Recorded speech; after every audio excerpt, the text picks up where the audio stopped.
Hi guys, welcome once again to the Coffee and Hero Show, your weekly roundup of everything happening in store as well as the best of the entertainment and comics world at large in general. So a really busy week for the store, which was quite surprising, I have to be honest. I chatted last week about how, certainly in terms of new releases this past week, it wasn't exactly the biggest week for new stuff. That's not to say that there wasn't good stuff there. It was just a quieter week, I have to say, in terms of releases, but busy in terms of sales. Graphic novel sales seemed to go down very well this week. It was great to see some new people in the store as well. Hopefully we're reaching a bigger audience week by week as people keep finding us and the word keeps spreading. It was a busy week, I have to say, though I wasn't there for an awful lot of it. Massive shout out to Vicky this week, who held down the fort much more. I was in on the Tuesday to help with the delivery, and then I was in on the Saturday, and I think that was pretty much it. Obviously, the reason for that was I was at home working on the website, which is now live. We launched the website this week. It launched on Saturday. Launched with over 2,000 individual products on there.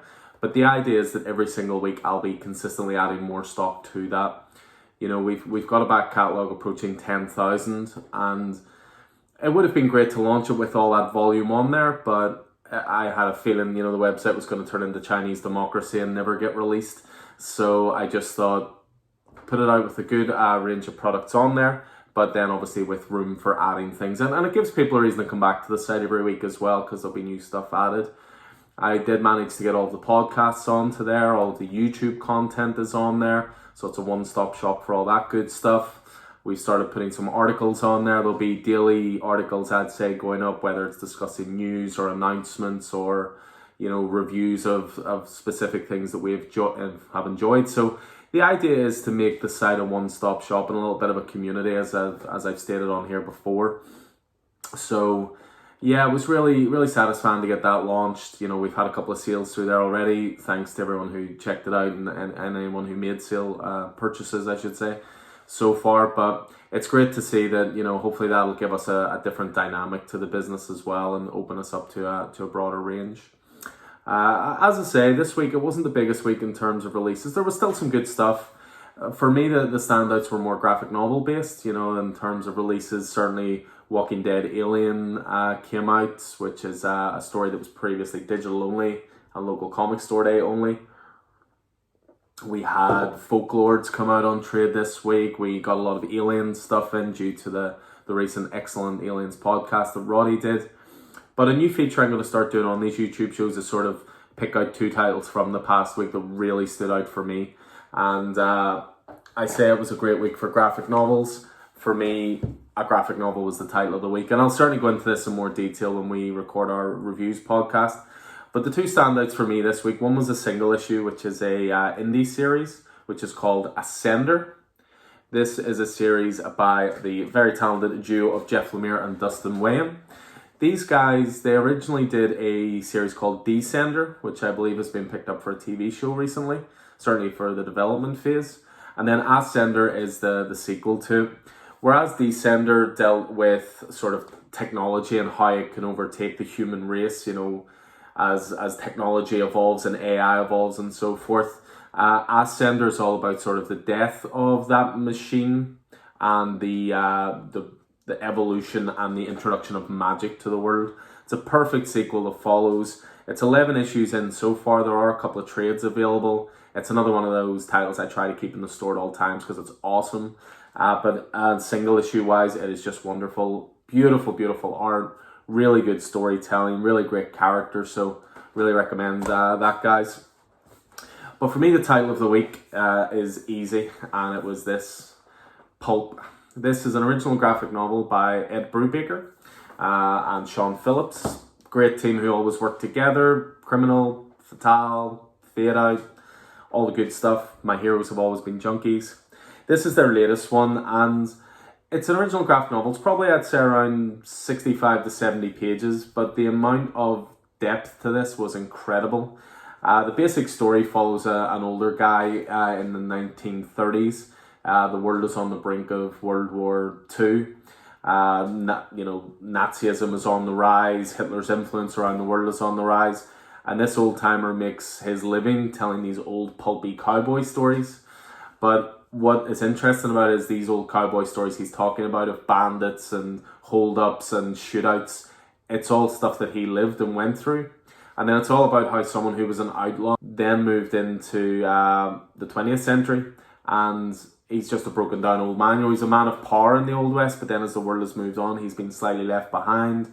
It deals in themes of, you know, age and legacy, how, you know, as we get older, we still all feel inside like we're 15 or 16, but obviously our bodies are older than our minds. But thoroughly brilliant title. Artwork was glorious. Read it in one sitting, couldn't put it down. I already ordered big for this week and we're down to our last copy, but I have already ordered top-ups for next week, so I really recommend it. Great one-off story. You don't need to have read anything else around it, but I think this will be genuinely one of the books of the year. It was fantastic. So, as I say, that's going to be a new feature. Just every week I'm going to go into 2 titles that really stood out, just to me.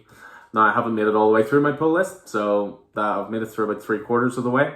I blame Keith for getting me into Lazarus, because I had to read book 3 of that before getting into my pull list this week. But yeah, and then the other thing to do, which people seem to be digging, is just having a little look through the invoice, seeing what's coming next week. You know, I always like to consistently remind people that release dates at the moment are genuinely all over the place, and I can only really guarantee what's coming into the store for release day when we get our invoice the week before. This week was a quieter week. I had 2 pages to my invoice. This week is 7 pages. So that gives you an idea that this is going to be a big week. It's a massive DC week. There is still a good bit of Marvel and indie stuff as well, but DC I think leads the way, certainly in terms of the titles that are most popular on people's pull lists and so forth. So in terms of the ones that stand out to me, interesting enough, if there's any Jigsaw fans out there who also happen to be 2000 AD fans, we have 5 different 2000 AD themed Jigsaw puzzles coming in next week. Just like to order some random stuff sometimes. But yeah, in terms of titles, standouts, definitely Batman 96. This is the second full part of Joker War. Really dug 95, so looking forward to tucking into that. On the Marvel side of things, we've got a new issue of Captain America coming in, issue number 21. And I've also got a new Captain America Omnibus coming in, which was a really great run by Mark Waid and Ron Garney. We've got Dark Knight's Death Metal, Legend of the Dark Knights. This is the first one-shot tie-in. This has already proven popular. I've already seen the value of this go up a bit. We don't have a lot of spare copies, I have to say. So if you are interested in it, do get in touch with us. I believe this is going to go into the origin of a new character called the Robin King. So just get in touch if you'd like us to hold you a copy. As I say, we are very limited on that, because I tried to top up my orders, but you know it just sold so well that the stock is disappearing. We've got Deceased Dead Planet number 2 coming. I really dug number 1 of that. We've got Empire number 4 coming. Because this is weekly, I've said it before, I'm personally holding my issues back, and I'm going to read all 6 in one go, so I'll just continue to stockpile those. A big release I'm really looking forward to this week is actually an indie release. I talked before about Firepower, which was a prelude graphic novel by Robert Kirkman and Chris Samney. So that's the prelude, a beautiful 100-page graphic novel, which again, we do our best to always have in store. Yep, I even see I have more of the trades coming in as well as the single issues. Then there's a free comic book day issue, which we have held quite a few back of so that we can include it with any purchase of the prelude graphic. But the title starts in earnest this week with Firepower, not just number 1, but also number 2. They're releasing both in the same week, which I think is pretty cool. We've got a new issue of Guardians of the Galaxy coming, number 5. We've got a title based on PlayStation property, Horizon Zero Dawn coming. And that's a number 1. We've got Justice League number 50 coming. A good trade this week is Punisher Soviet. This was a great Garth Ennis written Punisher story. Extremely violent. If you like your Punisher stuff as grown up and violent as possible, this will not disappoint you, to be honest. We've got Strange Adventures number 4 coming, so continuing on the Tom King, Doc Shaner and Mitch Dredd's title. And then I say again, I was talking about how this is going to be a big DC week. Another of the biggest, best looking titles this week is an indie title, and that is Undiscovered Country makes its return with number 7. So really looking forward to that. And then I should say as well, another DC title to look forward to. It was originally due out last week, came out in the States last week, but again, we got it a week later. But that is Suicide Squad number 7, especially after just how good issue 6 was. It was Oh, awesome. One of the best single issues of the year. Never surprising given that it's Tom Taylor and all the rest. So, yeah, so I already mentioned the website, so it's live. So that is sort of the next step of the evolution of the store. Another thing which, if you've been, following these YouTube videos or coming into the store and chatting with us, is CGC. So, I've explained before, we sent off 5 issues to the States, first of all. They took around 9 weeks to get there, which was a worryingly long time, but they eventually got there. What I'd sent over was one of my personal collection to be reslabbed, because when I bought it, there was a crack in it. And then I sent over 4 issues to get CGC'd. About a week ago, or just over a week ago, I sent off 20 issues to CGC London. They have now received those, and they have sent those over to the States, and now the States have, CGC in America has now received those issues. So I'm keeping an eye on it, seeing what the turnaround time is going to be in terms of those issues coming back to us. Once I know the turnaround time and the final cost of it, we will go live with that and offer that as a service in store for people. But I am delighted to say the very first CGC did arrive this week. So the first ever order I ever placed with CGC from Coffee and Heroes, and I received it back. I know exactly what it is. I'm very excited to actually open it and take it out of the box. If I have a shocked expression on my face, it's because it's not what I was expecting, but as I said, I was getting one reslabbed, so the fact that they sent one back first made me think it was the reslab one, because it's certainly a quicker thing to be done.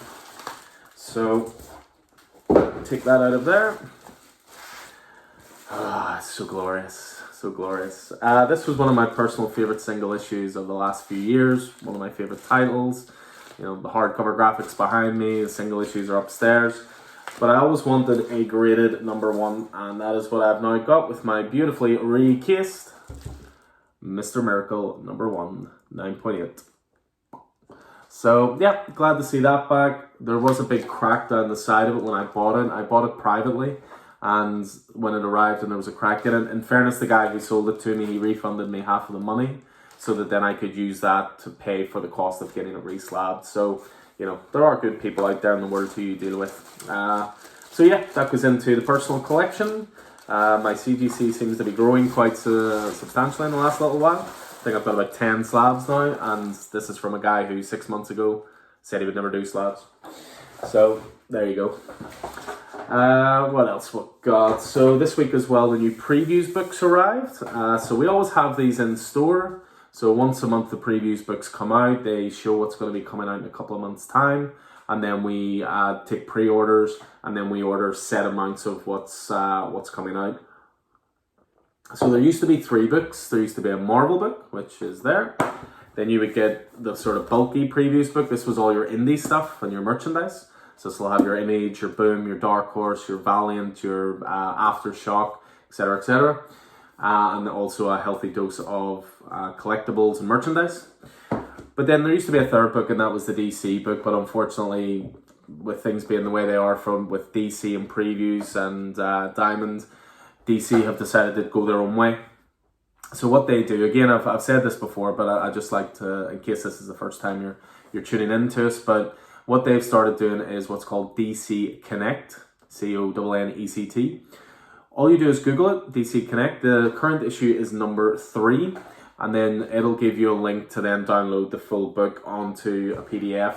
So just to give you a little, if I can work technology properly, of course, which is not always a given. So DC Connect, so this is it here. So, for goodness sake. Promise I don't usually have this amount of problems. Take off the keyboard. So DC Connect, so it's essentially the previews book, the exact same way that it used to be done. You'll flick through the pages this way, and this will show you all the titles coming out. This current book is for October. Now, in terms of the previews book itself, we will always do a podcast every month, and we will always go through the previews book, myself, Keith, Roddy, and Vicky, and we'll pick out certainly the best of what we're looking forward to. That'll always be on display in the store on the previews board, but we always like to do the podcast as well. Just to throw a few suggestions out there from certainly the DC book, which I thought was really strong this month. I know, shock horror. The Rorschach was announced, Tom King and Jorge Fornes's new title. You've got, which of course is on the board for me, you've got Batman White Knight Presents, which is going to be a new imprint exploring the Murphyverse. This first one is actually written by his wife, Katana Collins, and the artist by Matteo Scalera. So that's going to be a 6-issue miniseries. First issue is in here. For solicitation, you've got American Vampire, 1976, Return of Snyder, and Albuquerque's awesome American Vampire title. You've got some great one-shots coming out in October, obviously the month of Halloween. So DC always do a sort of horror-themed, sort of 100-page giant, if you will. They've actually got 2 this time. So the first one is DC The Doomed and the Damned, which has, stories written from everybody from Ken Porter to John Arcudi to Marv Wolfman. Artists on this, you've got Riley Rossmo, Mike Perkins, Travis Moore, amongst others.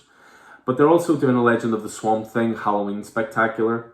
And this one, in terms of writers, it's a who's who. You've got Tom Keane, James Tynion IV, Philip Kennedy Johnson, Ram V.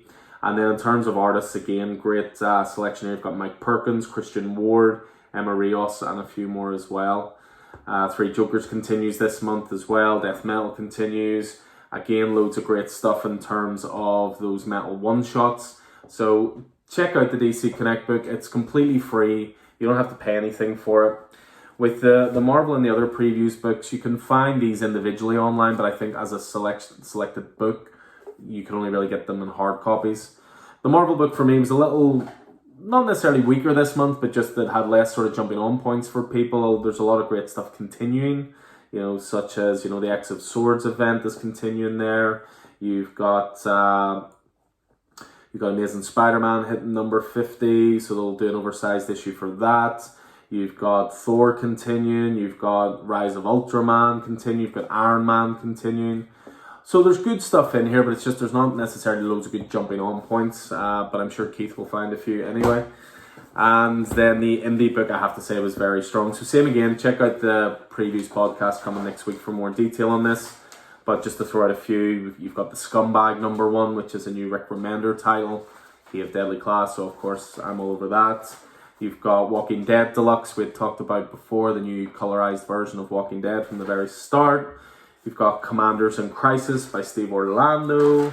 You've got Blue and Green, an original graphic novel by Ram V.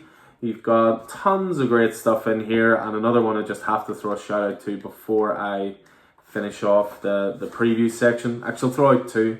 One is The True Lives of the Fabulous Killjoys National Anthem, #1 of 6. That's going to be based on the My Chemical Romance album Danger Days, and it's going to continue those characters' adventures.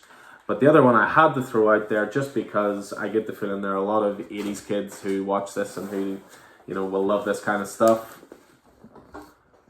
Transformers Back to the Future. You needed a transforming DeLorean in your life, So, look forward to that. That's going to be a 4-issue mini-series as well. All the previews books, as I said, we always have them in store. They're over in the corner, just in the seating section. And there's sheets there if you want to fill out any requests you have for pull lists. So, and again, if you've never had a pull list before, pop in and have a chat with us. We don't have any minimum or maximum. If you want 1 title a month, that's absolutely fine. If you want 50 titles a month, that's absolutely fine also. We don't have a minimum or maximum sort of amount for those. So, yeah, that's the previews books. So, I'll just jump on to a few different things that interested me this week, certainly from the comics and entertainment world. First of all, there was a really good DC panel with Greg Capullo and Scott Snyder, where they were talking an awful lot about death metal. They were talking about the Robin King, who this character is going to be. I particularly enjoyed the description of he has the personality of Burt Ward's Robin, so Batman 66, mixed with a love of violence and sadism to rival his masters. Apparently there's going to be a really disturbing encounter between the Robin King and the JSA are going to be in there. So Snyder said, he's this 10-year-old kid, but he's definitely one of our darkest creations. But I love him because what I want the heroes to go up against here is something that says, everything you believe people to be, everything you hope we are, we aren't. And you want representations of that. With the Batman Who Laughs and with the Robin King, the eviler and darker the villain, the more the hopes are challenged by what they see in human nature. It becomes harder and harder to be hopeful. So, Death metal, I know there's been a few people who have been slightly confused by it so far. It does throw a lot of information at you really quickly, but I have full faith in Snyder and Capul. I think this will all come together really, really well. I think the first two issues have been really good. I thought the second issue was better than the first, in that it actually started to show where the story was going. But it does seem to be a title that has a big leap of faith to it. You really do have to trust that these guys and the journey they're taking you on.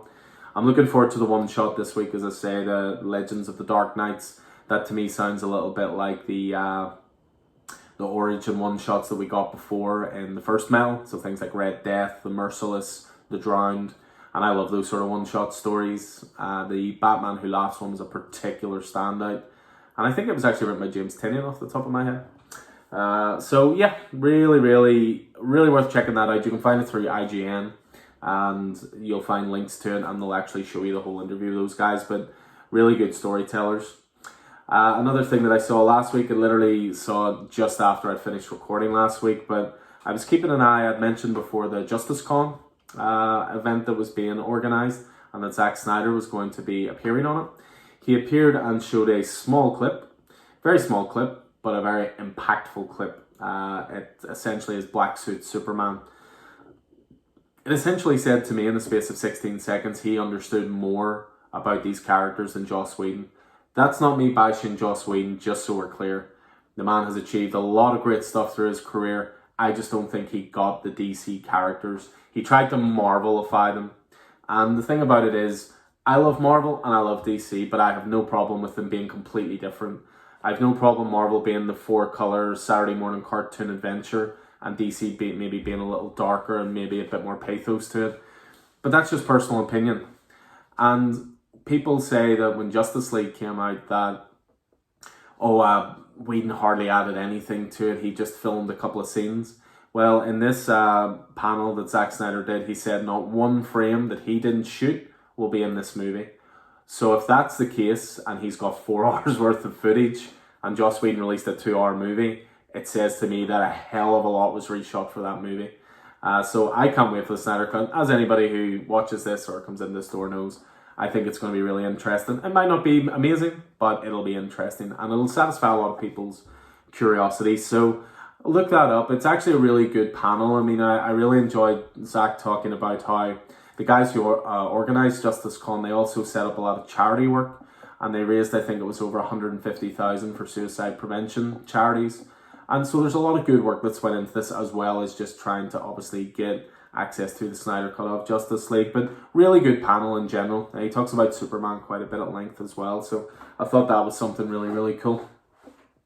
Another cool thing I saw this week, it might not really amount to anything. It might just be the equivalent of, fan art, I suppose. But Dan Mora, who is an artist who I really, really like, he is the current artist on Once and Future. He did one of my favourite stories in the Joker anthology. He's probably best known as a Power Rangers artist. He was doing the Boom titles for a long, long time.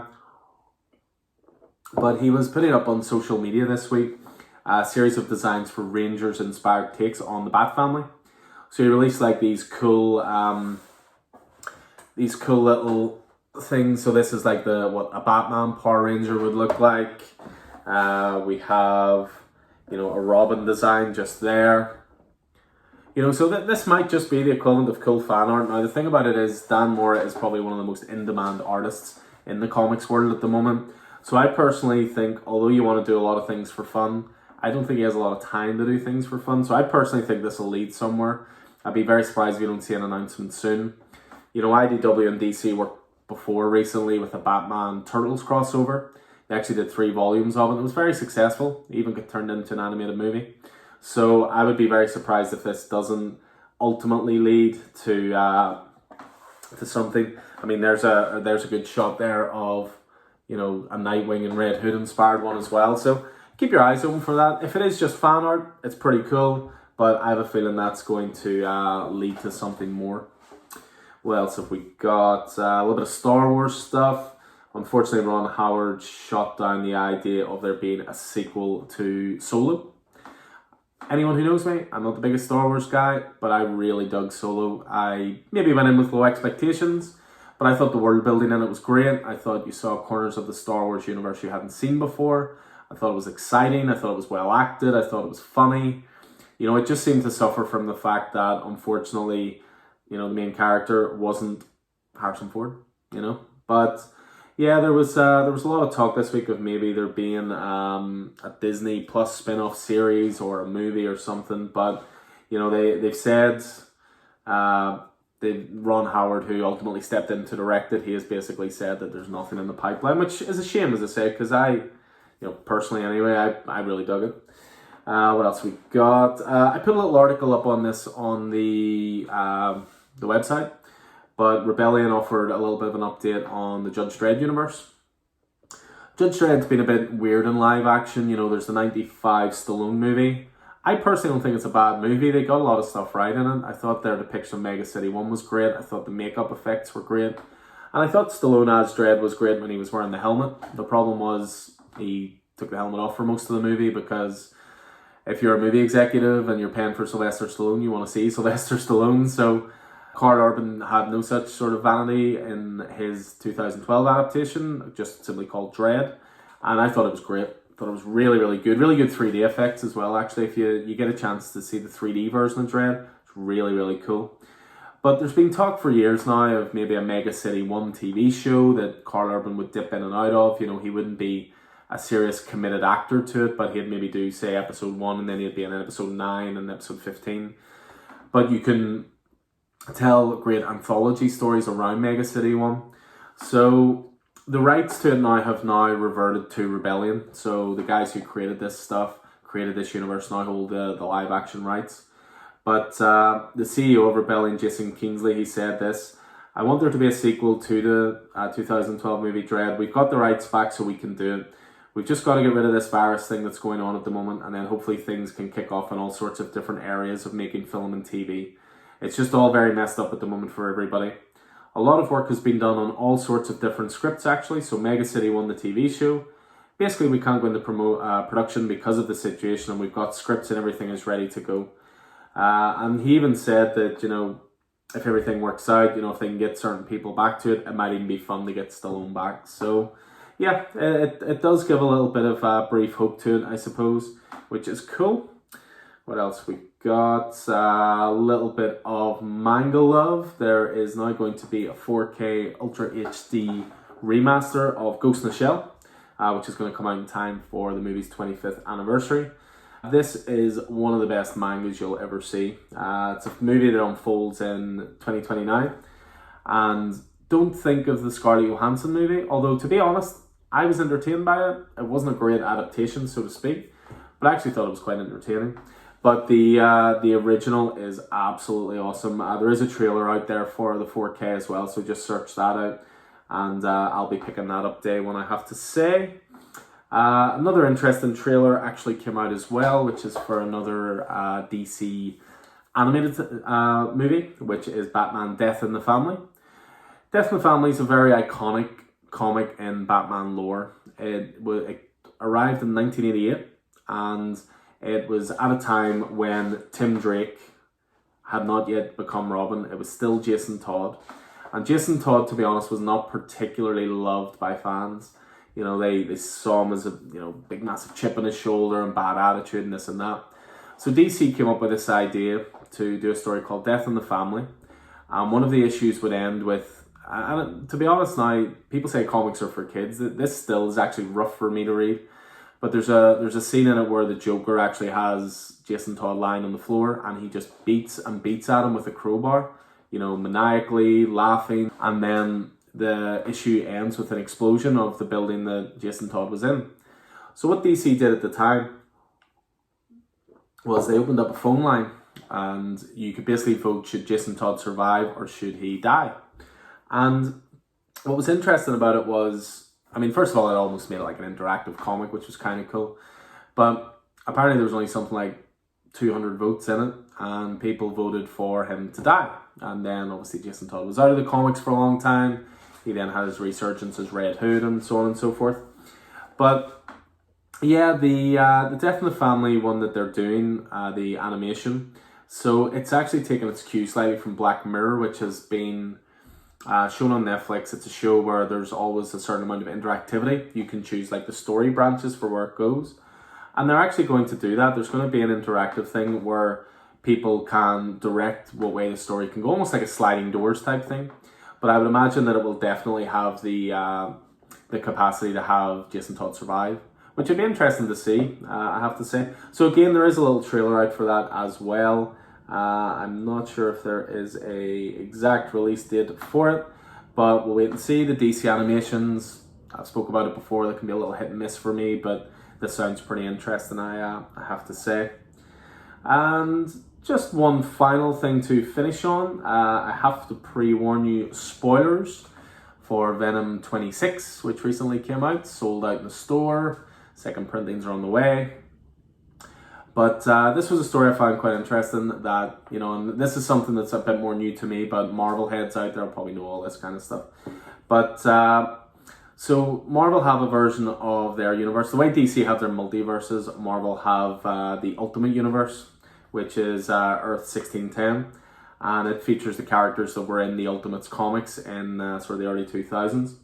And Ultimate Universe hasn't been used an awful lot in recent times, but when you get to the end of Venom 26, there's this big massive fight between a new character introduced called Varys and Eddie, and his son Dylan is there as well, and also the character, the Maker, who was introduced through the Venom run.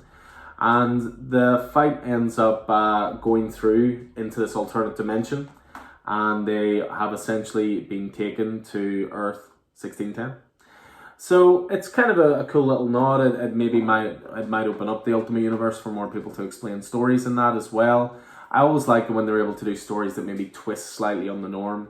You know, I really enjoy the DC Earth 1 graphic novels, you know, which explore a slightly different origin for well-established characters. It just gives you a bit of freedom, you know, and White Knight's another great example. You know, it's not beholden to the main continuity. So you can have a lot of fun with that. Things like Deceased as well, Marvel Zombies. Things that exist outside of the normal canon are always a lot of fun. So it'll be interesting to see if they extend on this. What I will say as well is Venom has been great recently. And it's no surprise that it's the biggest pull in the store for Marvel. In fact, it's the third biggest pull in total. I believe the biggest pull we have is for Death Metal. And then it's Batman, the main title. And then it's Venom. And then weirdly it's Undiscovered Country, which just shows how well that has reached people and resonated with people. So yeah, cool. I will leave it there for this week. As I say, you can find us in the store at all times down in Smithfield Market. We're there Monday to Saturday, 10 to 5. The website is live now, so you can certainly peruse our online catalogue. Just a little note that if you are buying things through the website, there is an option. You can obviously get it posted to, but there is an option for collect in store. So for example, if you see something on the website you like, and you know you come to us every week anyway, just click it through and then click the option for collection at the store, and then we'll bag that up, mark it as paid, and it'll just go into your pull list, and then you can collect it next time you're there. Keep an eye out for podcasts coming next week. We will have the previews podcast coming. I would imagine a reviews one will not be far behind, and then we will hit that episode 100. And then all the usual, find us on Facebook, Instagram, Twitter. If it's on the internet, you can probably find us somewhere. So anyway, hope you guys enjoyed this. Hope you have a good weekend and you're staying safe out there. So take it easy.